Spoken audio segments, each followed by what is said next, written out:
इस मूवी के स्टार्ट में हमें कुरान पाक की एक आयत नज़र आती है, कुल्लु नफ्सिन ज़ायक़तुल मौत, जिसका मतलब होता है कि हर जिंदा चीज़ को मौत का मज़ा चखना है। कुल्लु नफ्सिन ज़ायक़तुल मौत। जिसके बाद हमें प्रोफेसर ताबानी नज़र आता है, वो आब हयात बनाने की कोशिश कर रहा होता है, यानी कि कोई ऐसा पानी जिसे पीकर कोई भी इंसान हमेशा के लिए ज़िंदा रह सकता है। फिर वो बहुत सारे तजुर्बात करता है, लेकिन हर तजुर्बे में वो नाकाम होता है। फिर एक दिन वो एक ऐसा ही तजुर्बा करता है जिसमें वो कामयाब हो जाता है। अब वो उसे देखकर बहुत ही ज़्यादा खुश होता है और वो ये कहता है कि मैंने आब हयात बना लिया। कितने ही लोगों ने कोशिश की लेकिन हर कोई नाकाम हुआ, सिर्फ मैं आज पहला शख्स हूँ जिसने ये काम सरअंजाम दिया है। अब मैं वक्त के ख़त्म होने तक ज़िंदा रहूँगा। जिसके बाद वो उस पानी को पीने लगता है, लेकिन फिर वो रुक जाता है और कुछ सोच कर कागज़ और कलम उठाता है। वो एक ख़त लिखता है, फिर वो ख़त टेबल पर रख देता है। अब वो उस पानी को पी लेता है। उस पानी को पीने के बाद उसे कुछ होने लगता है और फिर वो वहीं पर गिरकर मर जाता है। अब अगले दिन जब उसकी असिस्टेंट वहाँ पर आती है और वो देखती है कि प्रोफेसर वहाँ पर नहीं है, तो वो सोफ़े पर बैठ जाती है। फिर वो वहाँ से उठकर पानी पीने के लिए जाती है तो वो देखती है कि प्रोफेसर सोफ़े के पीछे गिरा हुआ है। ये देखकर वो काफ़ी डर जाती है और उसके हाथ से गिलास छूट जाता है। फिर वो प्रोफेसर के पास जाती है और फिर वो उसकी नफ्स चेक करती है। फिर वो देखती है कि उसकी नफ्स नहीं चल रही। फिर वो उसकी दिल की धड़कन चेक करती है, वो भी बंद हो चुकी थी। फिर वो समझ जाती है कि प्रोफेसर अब इस दुनिया में नहीं रहा। फिर वो उसका ख़त देखती है और वो उस ख़त को पढ़ती है तो उसे पता चलता है कि प्रोफेसर ने ये लिखा है कि मैंने आब हयात तैयार कर लिया है। जो भी इसे पिएगा वो हमेशा के लिए ज़िंदा रहेगा।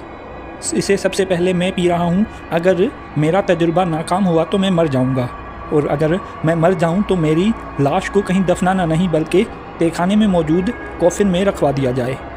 ये पढ़ने के बाद सेक्रेटरी उसकी लाश को तहखाने में रखवा देती है और फिर जब रात होती है तो वो जगने लगता है और फिर वो ज़िंदा हो जाता है। लेकिन अब वो कोई आम इंसान नहीं बल्कि एक बदरूह यानी कि एक वैम्पायर बन जाता है। फिर वो अपने घर में अंदर आता है तो उसकी असिस्टेंट वहाँ पर सो रही होती है।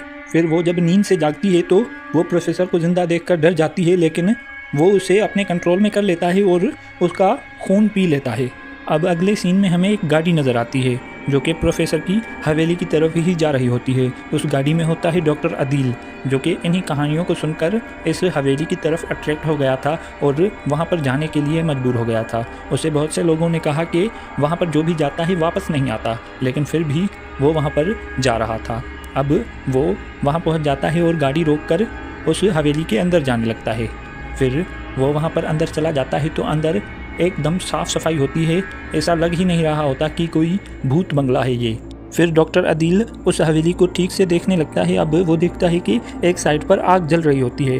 क्योंकि बहुत ज़्यादा सर्दी होती है तो इसलिए वो 2-3 मिनट आग के पास बैठ जाता है और अपने आप को गर्म करने लगता है। जिसके बाद वो उठकर हवेली को अच्छी तरह से देखने लगता है। फिर वो हवेली के और अंदर चला जाता है तो वहाँ पर उसकी मुलाकात प्रोफेसर से हो जाती है। प्रोफेसर उसे वेलकम कहता है और उसे बताता है कि इस इलाके में जो भी कोई घूमने फिरने आता है तो मेहमान नवाजी का शर्फ हमें ही मिलता है। मुझे बहुत खुशी होती है आप लोगों की मेहमान नवाजी करके। फिर वो उससे पूछता है कि आप कौन हैं, तो वो उसे बताता है कि मेरा नाम प्रोफेसर ताबानी है। जिसके बाद वो उससे पूछता है कि आप, तो फिर वो उसे बताता है कि मेरा नाम डॉक्टर अदील है। अब वो उसे कहता है कि डॉक्टर साहब चलिए, सबसे पहले आप अपने कमरे में चलकर आराम कर लीजिए और उसके बाद मैं आपके लिए खाने पीने का इंतज़ाम कर देता हूँ। फिर वो उसे कहता है कि क्या आप यहाँ पर अकेले रहते हैं। फिर प्रोफेसर उसे कहता है कि नहीं डॉक्टर साहब, रात बहुत हो चुकी है इसलिए मैंने नौकरों को जगाना मुनासिब नहीं समझा। अब वो उसे उसके कमरे में लेकर आ जाता है और उसे कहता है कि मैं तुम्हारे लिए कुछ खाने के लिए लाता हूँ। फिर डॉक्टर अदील उसे मना कर देता है और उसे कहता है कि इसकी कोई ज़रूरत नहीं है, मैं खाकर आया हूँ। जिसके बाद वो उसे कहता है कि अच्छा ठीक है, आप आराम कीजिए। फिर वो वहाँ से चला जाता है तो डॉक्टर अपना सामान निकाल कर रखने लगता है। अब वो अपनी मंगेतर की तस्वीर निकालकर बेड के साइड में रखता है तो प्रोफेसर वहाँ पर आ जाता है और वो उसे कहता है कि आप कुछ दिन मेरे मेहमान हैं, लेकिन कल के लिए मुझे माजरत कीजिएगा, कल मुझे काम है इसलिए मैं शहर से बाहर जा रहा हूँ और आपसे नहीं मिल पाऊँगा, लेकिन मेरे मुलाजिम आपका ख्याल रखेंगे। फिर ये कहकर वो उसकी मंगेतर की तस्वीर देखता है और वो कहता है कि क्या खूबसूरत है। फिर वो उसे कहता है कि ये मेरी मंगेतर है। अब वो उस तस्वीर को वहीं पर रखकर वहाँ से जाने लगता है। अब प्रोफेसर के जाते ही डॉक्टर अपनी डायरी निकालता है और उस पर आज के पूरे वाक़यात लिखने लगता है। डायरी लिखने के बाद वो एक किताब खोलकर पढ़ने लगता है, तभी उसे कुछ आवाज़ें सुनाई देती हैं। अब वो बाहर जाकर देखता है तो उसे वहाँ पर कोई नहीं नज़र आता, फिर भी वो आवाज़ें आ रही होती है। अब वो दूसरे कमरे में जाता है और वहाँ पर प्रोफेसर की वही असिस्टेंट बैठी हुई होती है जिसका शिकार प्रोफेसर ने सबसे पहले किया था।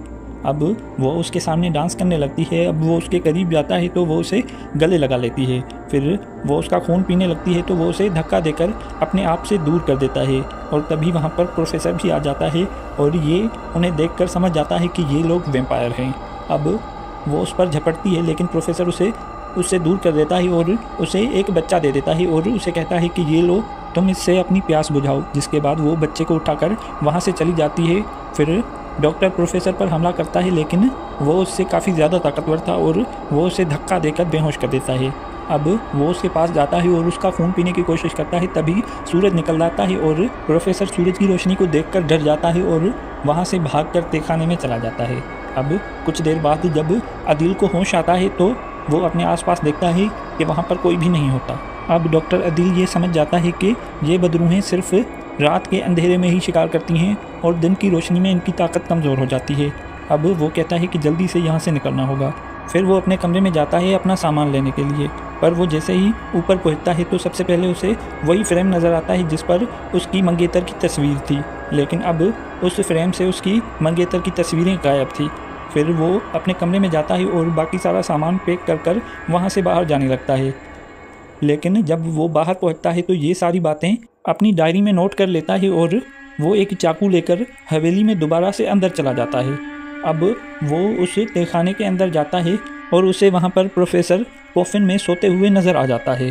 फिर दूसरी तरफ उसकी असिस्टेंट भी होती है, तो सबसे पहले वो उसकी असिस्टेंट के पास जाता है और उसके दिल पर चाकू से वार कर उसे मार देता है। फिर वो जब प्रोफेसर के पास जाता है तो वहाँ पर प्रोफेसर नहीं होता। अब वो उसे बहुत ढूंढने की कोशिश करता है, लेकिन प्रोफेसर उसके पीछे से वार कर उसका खून पी लेता है। अब वो भी एक वैम्पायर बन जाता है। अब कुछ दिन गुजर जाते हैं और उसका भाई शकील उसे ढूंढते हुए होटल में आ जाता है और फिर वो जब उस होटल के मैनेजर से मिलता है और उससे पूछता है कि डॉक्टर अदील कहाँ है, तो मैनेजर उसे कहता है कि इस नाम का कोई भी शख्स यहाँ पर नहीं रहता। फिर वो उसे अदील की तस्वीर दिखाता है तो मैनेजर उसे कहता है कि ये साहब यहाँ पर आए थे, लेकिन कुछ दिन पहले वो उस मनहूस हवेली में चले गए थे, यहाँ पर बदरूहें रहती हैं। फिर वो उसे कहता है कि अब वो वहाँ से कभी वापस लौट कर नहीं आएंगे। जिसके बाद वो उससे पूछता है कि मुझे प्लीज़ उस हवेली का पता बता दीजिए। फिर वो उसे कहता है कि मैं आपको नहीं बता सकता, वहाँ पर जाना ख़तरा है, आप वहाँ पर जाएंगे तो सही लेकिन वापस नहीं आ पाएंगे। फिर वो उसे कहता है कि प्लीज़ मुझे बताइए, मेरे भाई की ज़िंदगी हो सकता है कि ख़तरे में हो, शायद मैं उसे बचा पाऊँ। फिर वो उसे बता देता है। अब वो उस हवेली की तरफ चल देता है। फिर वो जैसे ही हवेली के बाहर आता है तो उसे अदील का सामान मिल जाता है और उसकी डायरी भी। फिर वो उसे पढ़ लेता है और उसे सब कुछ समझ में आ जाता है। फिर वो उसके अंदर जाता है और इधर उधर देखने लगता है। अब वो तहखाने के पास पहुंच जाता है। फिर वो कफन में देखता है तो अदील सो रहा होता है और उसके दांत बहुत बड़े हो चुके होते हैं, यानी कि वो एक वैम्पायर बन चुका होता है। फिर उसी कफन के पास वही चाकू रखा हुआ होता है और शकील उस चाकू को उठाता है और अदील को जान से मार डालता है। फिर अगले सीन में हमें अदील की मंगेतर शबनम नज़र आती है। वो अपने घर के लॉन में बैठी हुई होती है, तभी उसके पास उसकी भतीजी अदील की तस्वीर लेकर आती है और उसे चढ़ाने लगती है। फिर वो उसे तस्वीर वापस मांगती है तो वो उसे नहीं देती और फिर वहाँ से भागकर घर के अंदर आ जाती है और शबनम भी उसके पीछे पीछे घर के अंदर आ जाती है। फिर वो उससे तस्वीर वापस लेने की कोशिश करती है तो वो तस्वीर अपने बाप के सामने फेंक देती है और उसे कहती है कि ये लीजिए पापा। फिर तस्वीर नीचे गिर जाती है तो शबनम उस तस्वीर को उठाकर अपने कमरे में चली जाती है। शकील भी वहाँ पर बैठा हुआ होता है और वो उन लोगों से कहता है कि आप ये बात शबनम को मत बताइएगा कि अदील अब इस दुनिया में नहीं रहा। जिसके बाद शबनम का भाई और उसकी भाभी इन बातों पर बिल्कुल भी एतबार नहीं करते और वो उसे कहते हैं कि आप मजाक क्यों कर रहे हैं डॉक्टर साहब, ऐसा मजाक अच्छा नहीं होता। जिसके बाद वो उसे कहता है कि आप मेरा एतबार आखिर क्यों नहीं कर रहे, आखिर मैं अपने भाई के बारे में ऐसी बातें क्यों करूँगा। फिर वो उसे कहता है कि तुम्हारी कोई भी बात मुझे कायल नहीं कर सकती। फिर वो उसे कहता है कि तो चलिए हम उसी जगह वापस चलते हैं, आप वहाँ देखकर सब कुछ समझ जाएंगे। जिसके बाद शबनम का भाई तैयार हो जाता है और वो दोनों उसी हवेली के तहखाने में आ जाते हैं, लेकिन वहाँ पर कोई लाश नहीं होता और कॉफिन बिल्कुल खाली होते हैं। ये देखकर शकील हैरान हो जाता है और शबनम का भाई उसे कहता है कि यहाँ से चलिए, अब आपकी दाल यहाँ पर नहीं गलेगी। फिर वो उसे समझाने की कोशिश करता है लेकिन वो उसे चुप करवाकर वहाँ से लेकर चला आता है। अब हमें कुछ दिन बाद का सीन नज़र आता है जहाँ पर शबनम की फ्रेंड्स उसके घर पर आती हैं और उसकी भाभी से इजाज़त लेकर उसे अपने साथ कैंपिंग पर ले जाने लगते हैं। फिर उसकी एक दोस्त उसकी भाभी से भी कहती है कि आप भी चलिए, तो वो हमसे कहती है कि आज नहीं, आज मैं शॉपिंग पर जाऊँगी। जिसके बाद ये लोग वहाँ से चले आते हैं और एक जंगल के पास कैंपिंग करने लगते हैं। फिर शबनम की सहेली उसे तंग कर रही होती है तो वो उसे धक्का देकर वहाँ से भागने लगती है और उसकी सहेली उसका पीछा करने लगती है। ये लोग भागते भागते एक जंगल में आ जाते हैं। फिर वो जंगल में कहीं गुम हो जाती है और उसकी सहेली वहाँ पर अकेली हो जाती है। ये देखकर वो काफ़ी डरने लगती है और इधर उधर उसे तलाश करने लगती है। फिर उसे शबनम नीचे पड़ी हुई मिलती है और वो चीख मारकर उसे उठाने की कोशिश करती है लेकिन वो बेहोश होती है। फिर वो लोग उसे उसके घर लेकर आते हैं और डॉक्टर उसे चेक करता है। फिर डॉक्टर उन्हें बताता है कि शायद ये कमज़ोरी की वजह से बेहोश हो गई थी। फिर वो उन्हें दवा दे देता है और उनसे कहता है कि आपने ये दवा 2 घंटे बाद इन्हें पिलानी है। फिर ये लोग उसे दवा पिलाने लगते हैं। अब जब रात हो जाती है तो ये लोग सोने चले जाते हैं। फिर आधी रात को उसकी खिड़की अपने आप खुल जाती है और ये देखकर वो काफ़ी डर जाती है। अब अगले दिन जब नौकरानी उसके लिए नाश्ता लेकर आती है, वो ये देखकर हैरान हो जाती है कि शबनम का रंग बिल्कुल ही सफ़ेद पड़ चुका था, जैसे उसके जिस्म से खून निकल गया हो। फिर ये लोग डॉक्टर को बुलाते हैं और डॉक्टर भी शबनम को देखकर यही कहता है कि इनके जिस्म से खून की कमी हो गई है। और फिर वो उन्हें दवाइयाँ लिख कर देता है और उसके भाई से कहता है कि परवेज़ साहब, आपने अपनी बहन का अच्छे से ख्याल रखना है। मैं 11 बजे दोबारा आऊँगा और इन्हें इंजेक्शन लगा कर जाऊँगा। जिसके बाद वो वहाँ से चला जाता है। अब जब रात हो जाती है तो ये लोग सोने चले जाते हैं और नौकरानी को वहीं पर छोड़ जाते हैं और उससे कहते हैं कि तुमने शबनम का ख्याल रखना है। फिर नौकरानी सो जाती है लेकिन शबनम को बिल्कुल ही नींद नहीं आ रही होती, वो काफ़ी बेचैन होती है। फिर वो नौकरानी को उठा देती है और उससे कहती है कि जब तक तुम यहाँ रहोगी मुझे बिल्कुल भी नींद नहीं आएगी, इसलिए तुम यहाँ से चली जाओ और मुझे अगर ज़रूरत पड़ेगी तो मैं तुम्हें बुला लूँगी। फिर नौकरानी कहती है कि ठीक है, मैं जा रही हूँ। अब वो चली जाती है तो वो काफ़ी बेचैनी से किसी का इंतज़ार कर रही होती है। वो खिड़की खोलकर भी देखती है लेकिन वहाँ पर कोई भी नहीं होता। फिर वो बार बार घड़ी की तरफ देखती है और खिड़की की तरफ देखती है। फिर वो दरवाज़ा भी खोल देती है लेकिन वहाँ पर कोई भी नहीं होता। फिर जब आधी रात हो जाती है तब उसके पास वही प्रोफेसर आ जाता है और शबनम उसी का इंतज़ार कर रही होती है। फिर वो प्रोफेसर आते ही शबनम का खून पी लेता है। जब अगले दिन उसकी नौकरानी उसके लिए नाश्ता लेकर आती है तो वो देखती है कि शबनम बेड पर मरी हुई है। ये वो अपने मालकान को बताती है तो वो लोग शबनम की ये हालत देखकर रोने लगते हैं। अब डॉक्टर अदील का भाई भी वहाँ पर आ जाता है और वो शबनम के गले पर प्रोफेसर का काटने के निशानात देखता है और वो ये समझ जाता है कि ये भी प्रोफेसर की शिकार हो गई है और अब ये भी एक वेम्पायर बन जाएगी। जिसके बाद वो परवेज़ को ये बताता है कि ये एक बदरू बन गई है और अब ये भी प्रोफेसर की ही तरह लोगों का शिकार करने लगेगी और लोगों का खून पीने लगेगी। जिसके बाद परवेज़ उसकी बातें नहीं सुनता और उसे वहाँ से जाने का कह देता है। अब कुछ दिन बाद ये फिर से उन्हें समझाने की कोशिश करता है कि आप लोगों को उसे उसी तरह मारना होगा जिस तरह मैंने अदील को मारा था। फिर वो उसकी बिल्कुल भी बात नहीं सुनते और वो उसे कहते हैं कि न जाने कौन सा गुनाह तुम छुपाने की कोशिश कर रहे हो मेरी बहन पर ऐसी बातें कर। फिर वो वहाँ से चला जाता है। अब उसकी वाइफ भी उसे कहती है कि आप जो बातें कर रहे हैं आपने कभी उन पर गौर भी किया है। फिर वो उन्हें कहता है कि जल्द ही आप इस बात को भी समझ जाएंगे। अब कुछ दिन बीत जाते हैं और परवेज़ जब अखबार पढ़ रहा होता है तभी अकील वहाँ पर आ जाता है और वो उनसे कहता है कि परवेज़ साहब इतना अखबार में कैसे गुम हैं। जिसके बाद वो उसे कहता है कि आज एक मौत की खबर सुनी कि एक बच्चे को किसी ने कत्ल कर दिया कब्रिस्तान के पास। फिर वो उसे कहता है कि ये वही खबर है ना कि बच्चे के जिस्म से एक भी खून का कतरा नहीं था और उसकी लाश के आसपास भी कोई खून नहीं था। फिर परवेज़ उसे कहता है कि हाँ, लेकिन ये कैसे हुआ। फिर वो उसे कहता है कि ये शबनम ने ही किया है। फिर वो उसे कहता है कि तुम पागल हो गए हो, बहकी बहकी बातें करने लगे हो। फिर डॉक्टर उसे दोबारा समझाने की कोशिश करता है लेकिन वो उसकी बिल्कुल भी बात नहीं सुनता। तभी उसकी वाइफ भी आ जाती है और वो उन्हें बताती है कि शबनम की लाश उसकी कब्र से गायब है और ये कहकर वो बेहोश हो जाती है। अब वो लोग उसे कमरे में ले जाते हैं और वो उससे पूछते हैं तो वो उन्हें बताती है कि मैं कब्रिस्तान गई थी और मैंने वहाँ पर देखा कि शबनम की कब्र खुदी हुई है और उसकी लाश वहाँ से गायब है। और तभी परवेज़ की बेटी भी वहाँ पर आ जाती है और वो उसे बताती है कि कल रात आंटी आई थी और वो मुझे कह रही थी कि मेरे साथ चलना, मैं तुम्हें अपने साथ लेकर जाऊंगी और बहुत सारे खिलौने भी दिलाऊंगी। जिसके बाद वो अपने पापा से कहती है कि मैं ज़रूर जाऊंगी। जिसके बाद डॉक्टर उसे कहता है कि अब तो आपको यकीन हुआ। फिर वो कहता है कि इसने कोई ख्वाब देखा है, ये मुमकिन नहीं है, मुझे तुम्हारी बातों पर कभी एतबार नहीं आएगा। फिर वो उसे कहता है कि अच्छा ठीक है, आज रात आप मेरे साथ कब्रिस्तान चलिएगा, ज़रूर वो अगला शिकार आज रात ज़रूर करेगी और उस कब्रिस्तान के आसपास ही करेगी। जिसके बाद वो उसके साथ जाने के लिए तैयार हो जाता है और ये लोग उस कब्रिस्तान में जाते हैं और पूरी रात गुजर जाती है लेकिन वहाँ पर कोई भी नहीं आता। फिर डॉक्टर अकील उसे कहता है कि एक और राउंड लगाते हैं। फिर जब सुबह होने वाली होती है तो परवेज़ उसे कहता है कि आपका बदरूह तो अभी तक नहीं आई और अब मैं घर जा रहा हूँ, अगर बदरूह आ जाए तो मुझे बता दीजिएगा, मैं आप पर एतबार कर लूँगा। फिर वो वहाँ से जाने लगता है और दूसरी तरफ से शबनम उसकी बेटी को लेकर उसी कब्रिस्तान के पास आ रही होती है। फिर वो उसे कहती है कि आओ हम लोग यहाँ बैठकर बातें करते हैं। फिर वो उसे अपने गले से लगा लेती है और उसका खून पीने ही वाली होती है, तभी उसका भाई उसे देख लेता है।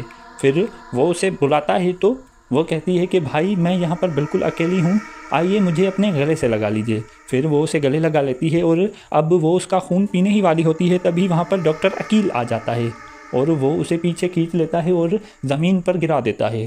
फिर वो चाकू लेकर उसके सीने पर वार करता है और उसे मार कर ही छोड़ता है। फिर वो उसका खून पीने ही वाली होती है, तभी वहाँ पर डॉक्टर अकील आ जाता है और वो उसे पीछे खींच लेता है और ज़मीन पर गिरा देता है। फिर वो चाकू लेकर उसके सीने पर वार करता है और उसे मार कर ही छोड़ता है। फिर वो परवेज़ से कहता है कि देखा, अब बताइए कि ये आपकी बहन है या 5 मिनट पहले जो थी।